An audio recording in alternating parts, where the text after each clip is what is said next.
வணக்கம். நான் உங்கள் மருத்துவன் பிரவீன். இன்றைக்கி நம்ம பார்க்க போகிறது கண் நோய்கள். கண்கள் ஒரு முக்கியமான உறுப்பு. இதை வச்சு தான் நம்ம உலகத்தை பார்க்குறோம். சித்தர்கள் கண்களை ஒரு தீயோட இயல்பை கொண்ட ஒரு உறுப்பாக சொல்கிறாங்க. அதனால் தீபூதம் பாதிக்கப்பட்டால் கண் நோய்கள் வரும். கண் நோய்கள் பற்றி சித்தர்கள் நிறைய பேர் பேசியிருக்காங்க. அப்படின்னாலும் அதில் விரிவாக பேசுனது பார்த்தோன்னா 2 சித்தர்கள் தான். அவங்க அகத்தியர், அப்புறம் நாகமுனி. அகத்தியர் நயனவிதி 500, நாகமுனி நயனவிதி 500 அப்படின்னு 2 புத்தகங்கள் அவங்க 2 பேரால் எழுதப்பட்டிருக்கு. அதில் கண் நோய்களை பற்றி ரொம்ப தெளிவாக எழுதியிருக்காங்க. அதிலிருந்து நம்ம சில குறிப்புகளையும் தகவல்களையும் பார்க்கலாம். பொதுவாக கண் நோய்கள் மொத்தமாக 96 அப்படின்னு குறிப்பிடப்பட்டிருக்கு. இதில் கண்கள் எப்படி இருந்தால் நோய் வாய்ப்பட்டது, எப்படி இருந்தால் நல்ல கண் அப்படிங்கிறதையும் பிரித்து சொல்லியிருக்காங்க. முதல்ல பார்த்தோன்னா ஒரு நல்ல கண்ணோட இயல்பு. பொதுவாக ஒரு நல்ல கண்ணுனா எப்படி இருக்கணும் அப்படின்னு பார்த்தோன்னா, வெல்விழியில் எந்த சிவப்பு நிறமும் இல்லாமல் நல்ல படிகம் போன்ற வெண்ணிறத்தோடு இருக்கணும் அப்படின்னு சொல்லப்பட்டிருக்கு. அப்புறம் சோதிங்கிறது நமக்கு ஐரிஸ் இல்லை லென்ஸ், இது ரெண்டுமே எடுத்துக்கலாம். அந்த சோதிங்கிறது நம்ம அந்த கருவிழியோட நடுப்பகுதி, அது தாரை அப்படின்னு சொல்லுவாங்க. அது நல்ல கருநிறத்தோடவும் பார்க்குறவங்களோட முகம் நல்லா அதில் தெரிகிறபடி இருந்தால் அந்த கண் நல்ல கண் அப்படின்னு சொல்லப்பட்டிருக்கு. இவைகள் செயல்பாடுகள் மூலமாக சொன்னது. அடுத்து அதோட நீளம், அகலம் இதெல்லாம் எப்படி இருக்கணும்னு சொல்லப்பட்டிருக்கு. அதாவது கண்விழியோட நீளம் 2.5 அங்குலமும், அகலம் 1/2 அங்குலமும், ஆழம் 1 அங்குலமும் இருந்தால் தான் அந்த கண்கள் மிகவும் நல்ல கண்கள், நல்ல விதமாக அமைக்கப்பட்டிருக்கு அப்படின்னு சொல்லப்பட்டிருக்கு. அடுத்ததாக பார்த்தோன்னா, இந்த பார்வை திறன் ஒவ்வொரு வயதிலையும் எப்படி இருக்கும் அப்படிங்கிறதையும் சித்தர்கள் குறிப்பிட்டிருக்காங்க.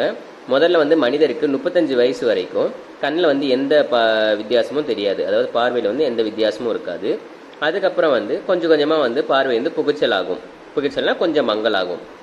45 வயசுக்கு மேலே அந்த புகைச்சல் விலகிரும். ஆனால் நமக்கு தூர பார்வை, இந்த கிட்ட பார்வை இதெல்லாம் உருவாகும். அப்புறம் 57 வயது வரைக்கும் இந்த புகைச்சல் அப்புறம் இந்த தூர பார்வை, கிட்ட பார்வை இது ரெண்டும் சேர்ந்தே இருக்கும். அதுக்கப்புறம் பார்த்தோன்னா கொஞ்சம் கொஞ்சமாக குறைவுபட்டு 100 வயசு ஆனதுக்கப்புறம் பார்வை முழுசாக இறந்து போகும் அப்படின்னு சித்தர்கள் குறிப்பிட்டிருக்காங்க. நெக்ஸ்ட் பார்த்தோன்னா நமக்கு கண் நோய் 2 விதத்தில் வரும் அப்படின்னு சொல்லப்பட்டிருக்கு. முதல் நம்ம அம்மாவோட கருவில் இருக்கும்போது உருவாகிற கண் நோய். அடுத்ததை பார்த்தோன்னா நம்ம வெளியே வந்ததுக்கப்புறம் நம்ம செய்கிற செயல்கள்னால உருவாகிற கண் நோய். 2 விதமாக பிரிச்சிருக்காங்க. முதல்ல சிசு தாயோட கர்ப்பத்தில் இருக்கப்போ தாய் என்னென்ன செயல்பாடுகள் செய்கிறாங்க அப்படிங்கிறத பொறுத்து கண் நோய்கள் வரும் அப்படின்னு குறிப்பிடப்பட்டிருக்கு. முதல்ல பார்த்தோன்னா தாயானவள் ரொம்ப பசியால் வருந்தினாலோ, இல்லை அவங்களோட வயிற்றில் கிருமிகள் சேர்ந்திருந்தாலோ, இல்லை தாய் நமக்கு அவங்க ப்ரெக்னெண்ட்டாக இருக்கிறப்போ ரொம்ப பயப்படுற மாதிரியாவோ, இல்லை மனசு கஷ்டப்படுற மாதிரியாவோ தினம் அவங்களுக்கு ஏதாவது செயல்பாடுகள் நடந்துகிட்டு இருக்கு அப்படின்னா குழந்தைகளோட கண் நோய் பாதிக்கும், கண்கள் பாதிக்கும் அப்படின்னு சொல்லப்பட்டிருக்கு. அடுத்ததாக நம்ம பிறந்ததுக்கப்புறம் என்னென்ன செயல்பாடுகள் செய்கிறதுனால நமக்கு கண் நோய்கள் வரும் அப்படின்னு சொல்லப்பட்டிருக்குன்னா, வெயிலில் காலில் எதுவும் செருப்போ எதுவும் இல்லாமல் காலில் ரொம்ப சூடேறுற மாதிரி வெயில் நடக்கிறதுனாலையோ, இல்லை தலையில் ரொம்ப பாரம் சுமக்கிறதுனால, எண்ணெய் தேய்ச்சி ஒழுங்காக குளிக்காதனால, அப்புறம் உடம்புல வெப்பம் ரொம்ப அதிகரித்தா கண் நோய்கள் வரும். அப்புறம் ரொம்ப மிகுந்த சூடை கொடுக்கக்கூடிய கோரோசனை, கற்பூரம் இந்த மாதிரி சூடு கொடுக்கக்கூடிய வாசனைகள் அதிகமாக முகர்ந்தோன்னா கண் நோய்கள் வரும் அப்படின்னு சொல்லப்பட்டிருக்கு. அப்புறம் அதிகமாக தூங்காமல் இருக்கிறது, இல்லை அதிகமாக தூங்குறது, 2 காரணங்களாகவும் கண் நோய்கள் உருவாகும் அப்படின்னு சொல்லப்பட்டிருக்கு. அப்புறம் மன வருத்தத்தினால, அப்புறம் ரொம்ப வெளிச்சத்தை உத்து பார்த்துக்கிட்டே இருக்கிறதுனால, இது பொதுவாக எல்லாருக்குமே தெரியும். அது ரொம்ப வெளிச்சத்தை உத்து பார்த்துட்டு வர்றதுனால கண் நோய்கள் உருவாகும். அப்புறம் தினம் ரொம்ப தூரம் ஓய்வு இல்லாமல் நடக்கிறது, இந்த மாதிரி ஏதாவது தொழில் செய்கிறதாலையோ, இல்லை கவிழ்ந்த பார்வையாலே தொழில் செய்கிறதுனால, அதை குனிஞ்சே ஏதாவது ஒரு விஷயத்தை உத்து பார்த்து அந்த மாதிரி தொழில் ஏதாவது இருக்குன்னா அவங்களுக்கெல்லாம் கண் நோய்கள் உருவாகும் சொல்லப்பட்டிருக்கு. அதுக்கப்புறம் மலம் சலம், யூரின் மோஷனும் ரொம்ப நாள் அடக்கி வச்சுருந்தாலும் கண் நோய்கள் வரும் அப்படின்னு சித்தர்கள் சொல்லியிருக்காங்க. இப்போது கண் நோய்கள் எந்தெந்த காரணத்தினால வருதுங்கிறத பார்த்தாச்சு. இதுக்கான தீர்வுகளையும் சித்தர்களே சொல்லியிருக்காங்க. அதாவது முதல்ல பல் துலக்கிறதுலேருந்து நம்ம என்னென்ன உணவுகள் சாப்பிட்டா கண் நோய்கள் வராமல் பாதுகாக்கலாம், இல்லை கண்களை நம்ம பலப்படுத்தலாம் அப்படிங்கிறத சித்தர்கள் சொல்லியிருக்காங்க. அது எல்லாமே நம்ம ஒன்று ஒன்றா பார்க்கலாம்.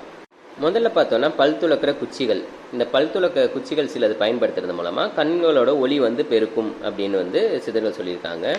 அது என்னென்னா ஆல், அதாவது ஆலமரம், அப்புறம் எருக்கு, வேலமரம், கருவேல் இல்லை வெல்வேல் எதுனாலும் சரி, அப்புறம் பூலா, இந்த 4 செடிகளோட இந்த 4 மரங்கள், அப்போ பூலாங்கிறது ஒரு பெருஞ்செடி, இதோட குச்சிகள் பயன்படுத்தி வந்தோன்னா நமக்கு இது கண்ணொளி நல்லா பெருகும் அப்படின்னு சொல்லியிருக்காங்க. அடுத்ததாக கண்களை பாதுகாக்கிறதுக்கு கண்களை குளிர்ச்சியாக வச்சுக்கணும். அதுக்கு ஒரு முறையை சித்தர்கள் சொல்லியிருக்காங்க. அது என்னன்னு பார்த்தோன்னா, நம்ம படுக்கைக்கு, அதாவது இரவில் படுக்கைக்கு போகிறதுக்கு முன்னாடி உள்ளங்காலில் பசுவோட நெய்யை நல்லா தடவிடணும். தேய்ச்சிட்டு அது மேலே வந்து தவிடு போட்டு வச்சிடணும். ஏன்னா நெய் ஒழுகாமல் இருக்கிறதுக்காக அது தவிடு சொல்லியிருக்காங்க. அதை போட்டு வச்சுட்டோன்னா அது வந்து நல்லா காஞ்சி அப்படியே ஒட்டிக்கும். காலையில் வந்து எழுந்ததும் அதை வந்து நமக்கு குளிர்ந்த நீரில் கழுவிடணும். கழுவிட்டு சந்தனத்தை வந்து அதில் பூசணும் அப்படின்னு சொல்லியிருக்காங்க. அந்த உள்ளங்காலில் பூசி அதுக்கப்புறம் திரும்ப கழுவிக்கலாம். இந்த மாதிரி நம்ம தினம் பண்ணி வந்தோம்னா கண்கள் வந்து மிகுந்த குளிர்ச்சி அடையும். அது வந்து நம்ம குளிர்ந்த உடம்பு இருக்கிறவங்க வந்து தினமும் பண்ணாமல் ஒரு 2 நாளைக்கு ஒரு தடவையோ இல்லை வாரத்துக்கு 2 தடவையோ இந்த மாதிரி பண்ணி வந்தோம்னா கண்கள் வந்து நல்ல குளிர்ச்சி அடையும்.